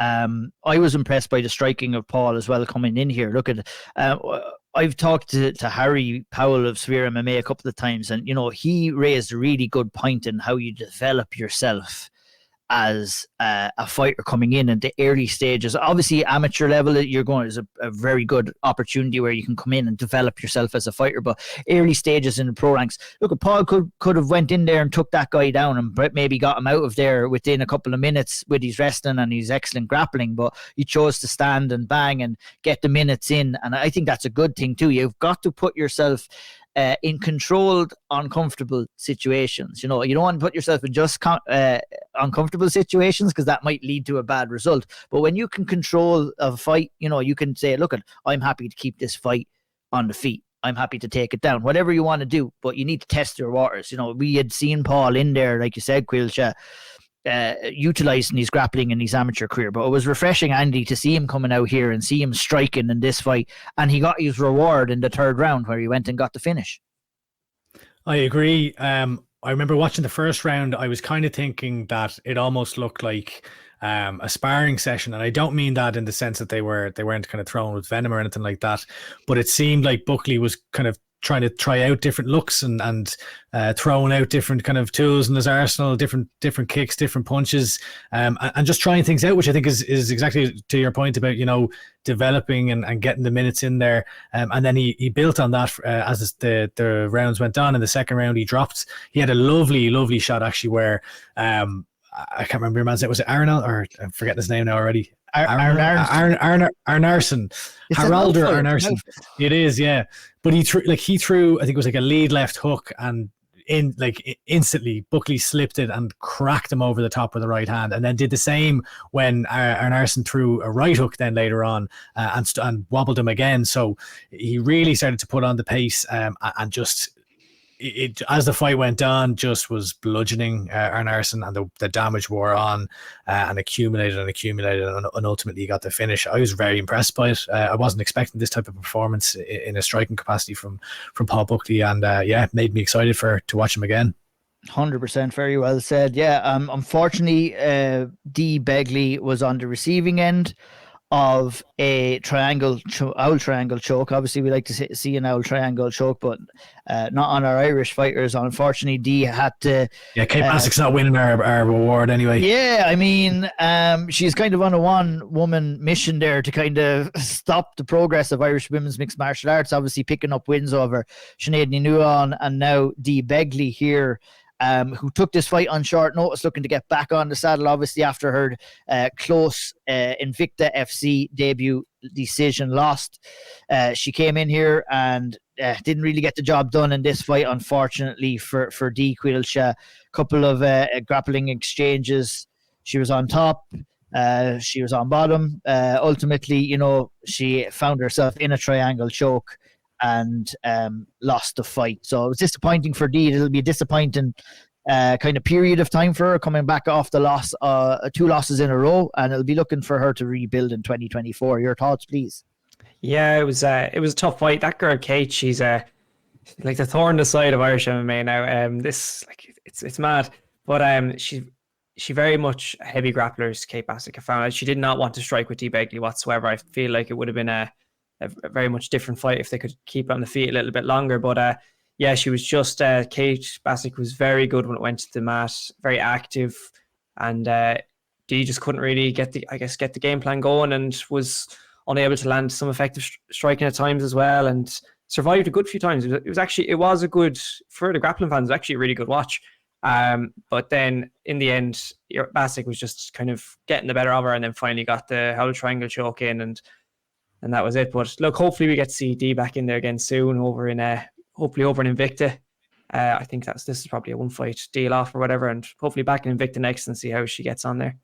100%. Yeah, not too much to add to that for myself. Anything to add on to that, Andy, yourself, before we move on? No, not really. Just basics. Just as you said, trying to. She's the Irish MMA killer at the moment, and she's a tricky customer. Like her jiu-jitsu is very, very impressive. Like some of the positions that she got to, and I thought Dee did a great job of surviving and defending, and had a couple of her own moments. But like really, yeah, Kate is big and strong, kind of really long limbs as well. Like, yeah, awkward kind of fighter. Yeah. Yeah, unfortunate for Dee, but hopefully she'll be back on the horse, of course, back with PFL hopefully early next year. And yeah, we look forward to seeing that. Andy, I'll stick with you. Premier MMA, you were there, you were live for the action at the Red Cow on Friday last. And a decent card overall by Premier MMA organization. A couple of good fights, obviously. Cornelia Lascar defeating Yanderson Castro in the main event. Darrell Ward picked up an impressive win in his pro debut. Ryan Higgins picked up a nice win as well, amongst another couple of wins down the card. You were there in person. Give us your thoughts, Andy. Yeah, I really enjoyed it. Like I really wanted to see what MMA was like in this venue, and I enjoyed it. I thought that look, it was Premier's kind of, I guess, first card under the new branding, and kind of Niall Sunderland gone out on his own. I thought it was a good card. I thought that I enjoyed the venue. I think that it has real potential there for kind of to build like a cauldron like atmosphere. And I thought that kind of, especially when Darrell Ward was fighting, like he got a big pop. He had good support there, and I would even say that the promotion should be looking at him as a main event in a venue like that, a small intimate venue like that. The main event was it didn't probably play out the way that they might have wanted to, in that it was striker versus grappler, and Castro has a serious power in his shots, but it just seemed like he was a little bit hesitant to throw at times, because Lasker was, he's a relentless grappler and throwing him around the cage a bit as well. We were saying that when we were watching it. You were obviously there, but I feel that Castro kind of left it behind him a little bit in the terms of just accepting the takedown and not landing any shots. He was trying to get back up, but I thought that Lascar, was leaning almost too much, where he was taking the fight down and not landing any damage. Right, these rounds were a lot closer than a lot of people would maybe think, given that you cannot just score based off pure control. But I think it was the lack of output from Castro that made it a little bit easier for the judges here, especially in my opinion. What did you think watching along, Caoilte? Yeah, it was, look, it's a pure striker versus grappler, clash of styles. Beforehand, I kind of felt like it might go that way as well.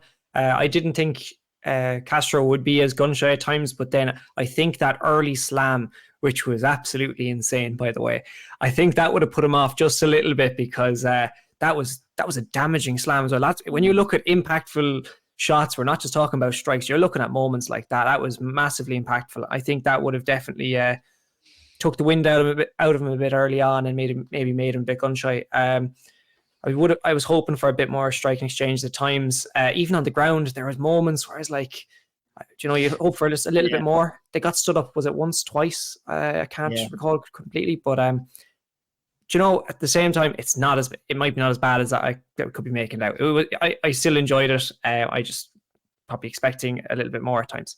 Well, look, I was critical of Castro from his lack of output, Andy, but I think you can be equally as critical of Lascar, who took the fight down and was just wanting to kind of secure position more so than landing any damage there, which, against somebody else that might have been willing to throw shots off his back, it's going to make it a little bit more difficult for him. I think that's a fair assessment, isn't it? Yeah, I think that's fair enough. Like, and I definitely, when you're talking about the rounds being close, like on the ground, the feedback that I was getting from people, there was kind of a surprise that it was 30. I think it was 30-27 across the board. So I think there was a bit of surprise that Castro didn't win a single round.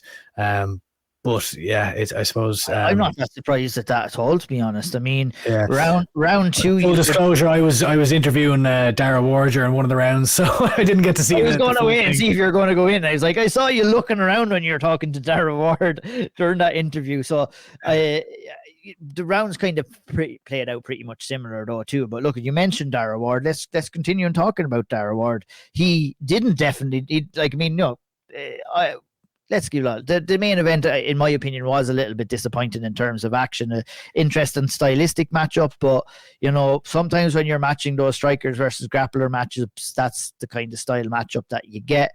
It's difficult to kind of foresee that when you're matchmaking these fights, obviously enough. But look, it'll be interesting to see what they do with the two lads in the main event going forward. Like I said, Andy, Darragh Ward did impress over Marion Matai. An excellent TKO second round win for the Team KF / Honey Badger MMA standout welterweight.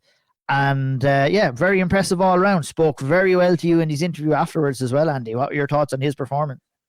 I was really impressed. I was, fair play to Marion Matai for surviving the armbar attempts, because I lost count of the number of ones. It's like he was in a constant armbar for about 3 minutes solid. I was like, how is this guy most of the first round? Yeah, it's crazy. It was mad. And I was interested to see how Ward reacted to that. When you've spent most of a first round, basically within inches of seconds of finishing a fight, and then it doesn't come. Is there an adrenaline dump? How do you react to that?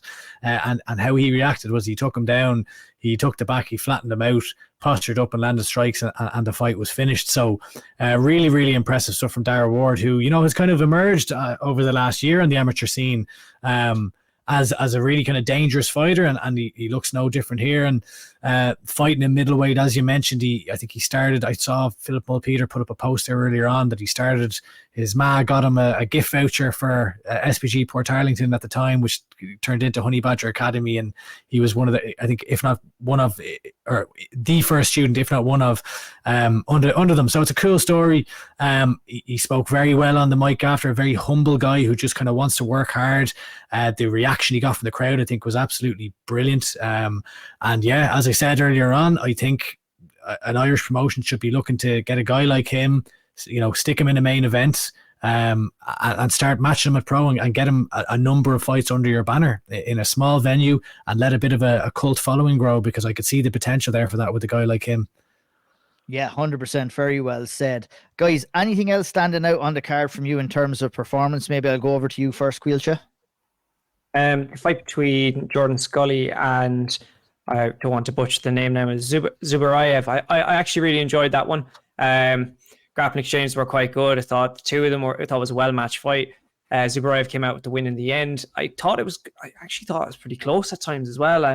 But yeah, well-matched. Really enjoyed that one. It was a good performance. And Ryan Higgins came out with a good win in light heavyweight. It wasn't probably not the fight he wanted. Probably wasn't the most entertaining at times. A lot of just sitting, and it was more so a lot of it in Ryan Higgins' guard for a lot of it. But not much action. Ryan thought, given his reaction after the fight, I think Ryan might have thought he lost that fight. So yeah. He looked like a sense of relief, or maybe surprise, I don't know, but Ryan. But it was a close fight in terms of. But he seemed a little bit frustrated. He seemed probably a little bit frustrated, maybe, at how the fight went. He was kind of saying he wanted to come and fight and everything like that. But look, he got the win, so I'm sure he'll be happy with that over Sam Driver. Michael Cronley picked up a good win over Victor Shakaria, third round submission. Daniel Negru defeated Nick Rubano versus unanimous decision. Taiwo Tibetan defeated Edson Locomotiva. There's some names on this card, boys. Defeated Craig Crawley by a first round submission. Out of those fights I mentioned, Andy, any standouts for me? I know that you spoke to Taiwo after his fight as well. A unit of a guy. I did. He's the one I was going to say. And to be honest, that's why I interviewed him. I was like, this lad is. He walked out. I was like, who is this lad? Like, he looks like he's chiseled from stone.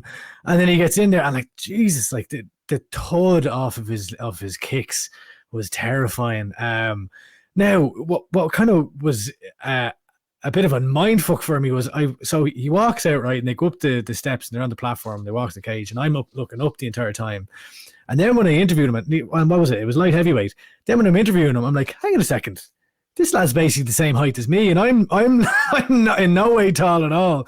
So like, he's an absolute unit. I wonder would he go down a weight class or even two? I could see him fighting in middleweight maybe. But look, it's only his first MMA fight. But like, when you're thrown with that power, I'd be interested to see how his skill set develops. He was giving it the big one on the mic after, which I enjoyed, about kind of saying how this guy is a whatever belt, and he's a blue belt, and he comes from Team Beyond Jiu-Jitsu, and he's got Jiu-Jitsu too. So I enjoyed it. I enjoyed his performance. Very, very good performance as well, and a good event. Was there many there, Randy? Was it what were ticket sales like? I've no idea as far as a figure. I would say it was fairly dead early on, but then it did pick up as the card went on, and there was a lot of fans there for Dara Ward's fight. The atmosphere was great, and I would say also that there was a big support for Laskar too. Big support from now. It's kind of hard to tell as well. Like when you have that venue, I really liked it that there are some challenges in that when you're on the balcony, unless you're like right at the railing, you can't see anything. So I'd say whoever was on the balcony is what you saw, and then on the ground, again, it's kind of hard to see. From the vantage point, it's kind of hard to see the cage at times. So I've gone on a side tangent here, but what I would say is that having that screen that they have there, show the fights on it as well the next time, because it'll make it easier for fans to see. But you're probably talking maybe, I'd say in the hundreds, like realistically, that were there. It wasn't a big crowd, but it felt it was all standing. It was a good atmosphere. Right? All standing, yeah. There was no seated. Yeah. Indeed. Nice one. Well, fair play to Niall for putting on another event, and he said he's coming back next year. I'd love to see Dara Ward in a headline slot with Troy Gibson at the next Premier MMA show. That's all I would like to see. If you're listening, Niall, make it happen. Okay, guys. On the regional scene, we have a Cage Legacy Rising Stars show on December 16th. We have Iúr Fighting Championships on December 10th. Let's take a quick look at the Iúr card first, and let's go run through that. McGilligan versus McLaughlin. We're seeing Caelan Loughran on that on the card as well. Shea Leatham, Shea Cleland. Lots of good fights on this one. Caoilte, any fights standing out to you?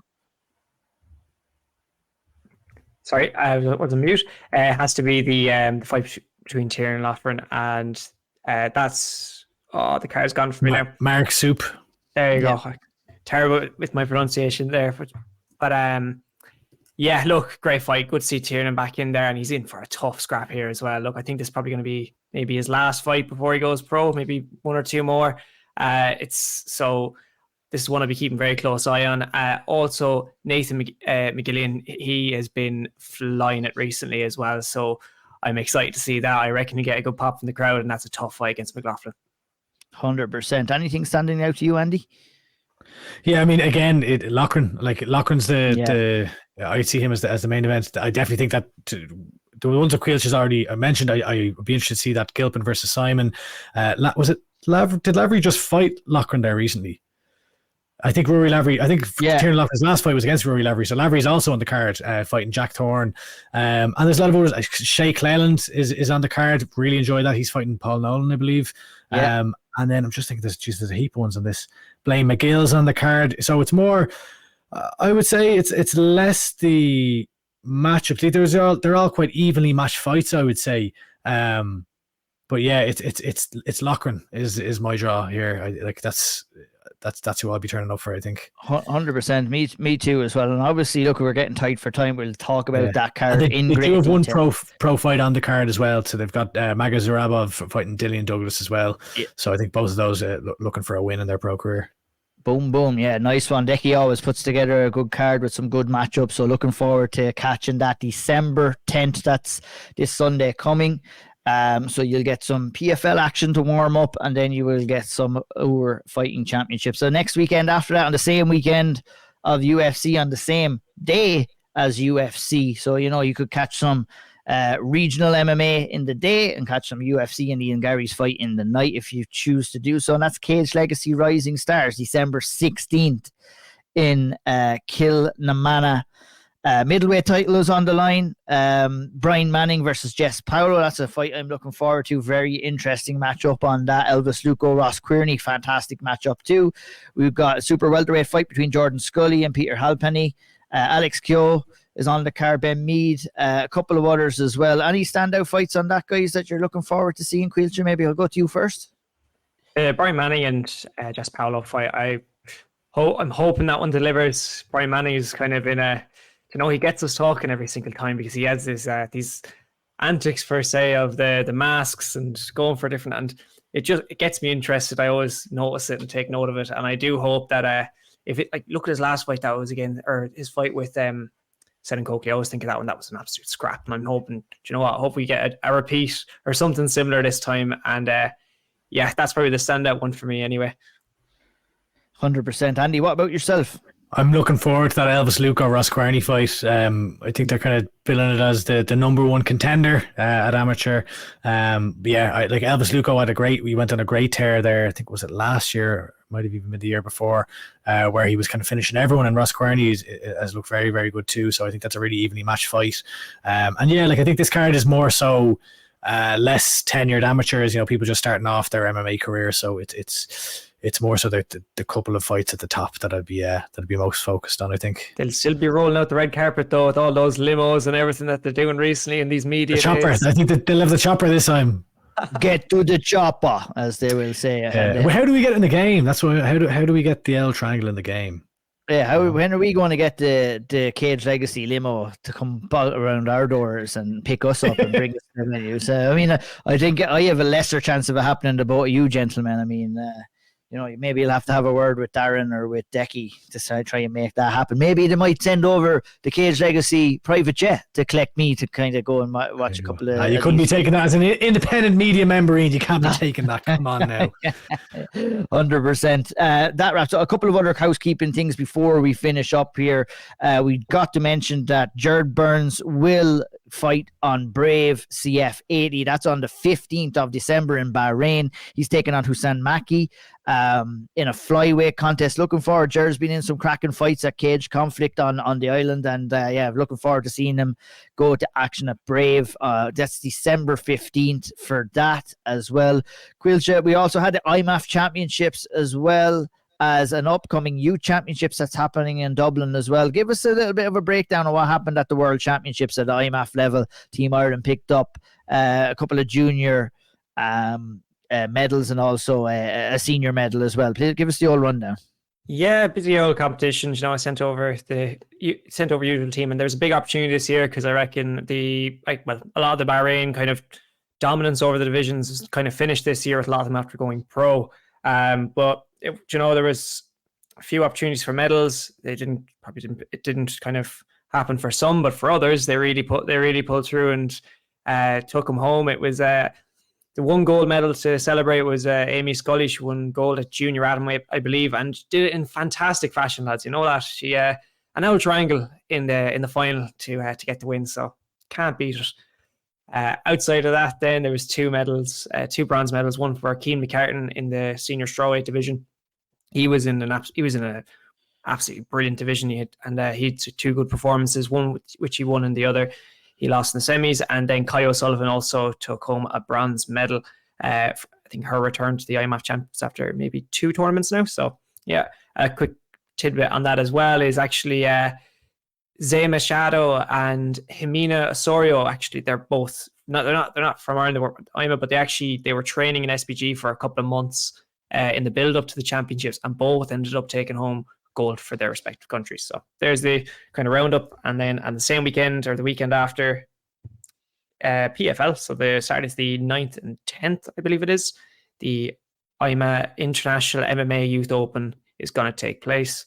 Good number of countries coming over, and a lot of the world gold medalists from the youth ranks will be there, and another kind of good development phase for the youth kind of set up in the country, and a lot of hard work being put into it from Danny and all the team there. So it'd be good to see that and go down and have a look at it. Lovely Heaps job. of MMA next weekend. Heaps of MMA next weekend. Dublin is central. PFL, IMA, Iúr. We'll be doing well not to go for another 2 hours on this one, lads. It was a pleasure to talk about lots of talking points. We've been blessed this year. It's been a busy year for Irish Mixed Martial Arts. We'll probably be back again with one more Auld Triangle episode, obviously following all of these events before we round off the year with our year-end show as well. So you'll have 2 doses of the Auld Triangle left in 2023 before we move forward. We might take a little bit of a 3 or 4 week break before we bring you the first one in 2024. We'll see what happens. Maybe we'll be hungry over the Christmas to talk Irish Mixed Martial Arts. But that wraps us up for episode 46 of the Auld Triangle. Lots to talk about. Obviously, the PFL Dublin show this coming weekend. Big fights there. Ian Garry has some big fights. We have also Combatche Global that's happening on December 17th as well. On that, we do have Lee Hammond, Cian Cowley, Katie Saul, Stephen Costello. Like nothing that we've heard about broadcast details for that. Palahan is headlining that as well. Geez, yeah, nice card there on December 17th. That's the day after Ian Garry's fight. So, I mean, if Irish MMA is your thing the next couple of weeks, we're finishing 2023 with a bang, and we'll be back with a bang for the next episode of the Auld Triangle. Thanks for joining us. Hit the like button, the subscribe button, give us 5 stars on Spotify, and we appreciate the support. Tell a friend. And after that, we'll leave it to Caoilte to see us out. Míle maith agaibh agus slán go fóill.